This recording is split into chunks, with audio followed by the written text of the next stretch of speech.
જેમ આપણે પ્રભુને ભોગ ધરીએ એના પછી એનો પહેલો પ્રસાદ આપણે ત્યાં ક્રમ જ છે કે પહેલી રોટલી પછી ગાયને આપણે આપવી જોઈએ અને પછી જ આપણે પ્રસાદ લેવો જોઈએ.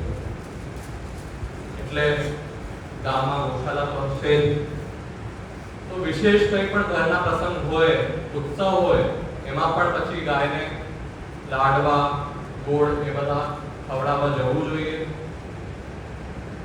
એ સિવાય જેવી રીતે હમણાં જ એક બાળકે વક્તવ્યમાં વાત કરી કે માત્ર કંઠી અને તિલક કરવાથી વૈષ્ણવ ન કહેવાય, પણ હું તો એમ કહું કે તિલક પણ ક્યાં હવે વધારે કરી જ રહ્યા છે. આમાંથી કોઈ ઓછા જ તિલક કરેલું છે. જેવી રીતે અલગ અલગ ધર્મ ના અલગ અલગ ચિહ્ન કે પ્રતીક હોય છે, એવી જ રીતે પુષ્ટિ માર્ગના પણ પ્રતીક છે કે જેનાથી ખબર પડે કે આ વૈષ્ણવ છે. હવે આપણે તિલક જ ન કરીએ તો ખબર કેવી રીતે પડે કે આ વૈષ્ણવ છે કે નહીં? તો તિલક તો આપણી ઓળખ છે. હું ભગવાનનો છું. તિલક છે ભગવાનના ચરણારવિંદની છાપ છે, જે આપણે ભક્ત છે એ ગૌરવથી ધારણ કરવી જોઈએ. એટલે હવે આગ્રહ તિલક કરજો. એમાં પણ વિશેષ કરીને આવા કોઈ પણ વૈષ્ણવી કાર્યક્રમ હોય એમાં તો તિલક અવશ્ય કરવા. અને કંઠીનો પણ ધારણે પ્રશ્ન ઉદ્ભવે કે કંઠી શા માટે પહેરવી જોઈએ, શા માટે એની જરૂરિયાત?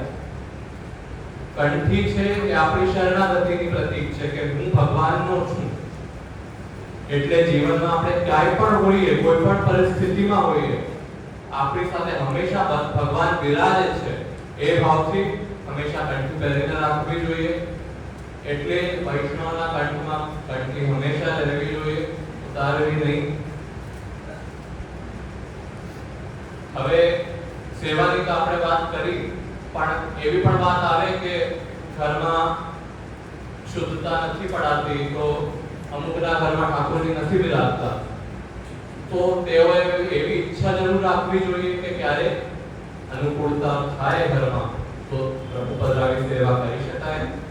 ત્યાં સુધી સત્સંગ તો બધાને જરૂર કરવો જોઈએ.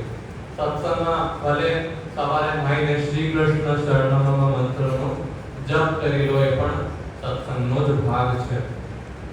પ્રભુનું નામ લેવું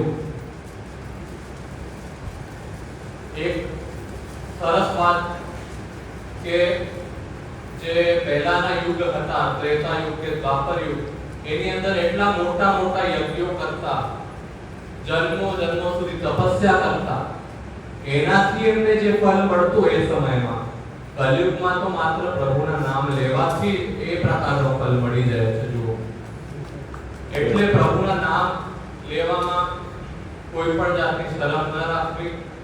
સત્સંગના રૂપે પ્રભુના નામ લેવા જોઈએ.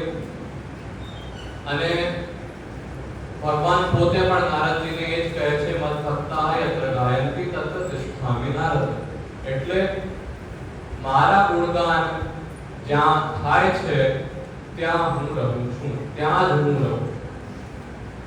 એટલે જે પ્રભુના ગુણગાન ગાય છે એના હૃદયમાં હંમેશા પ્રભુ બિરાજે છે, બાકી નહીં. બસ આ નાની નાની વાતો છે, એનું આપણે ધ્યાન રાખીશું.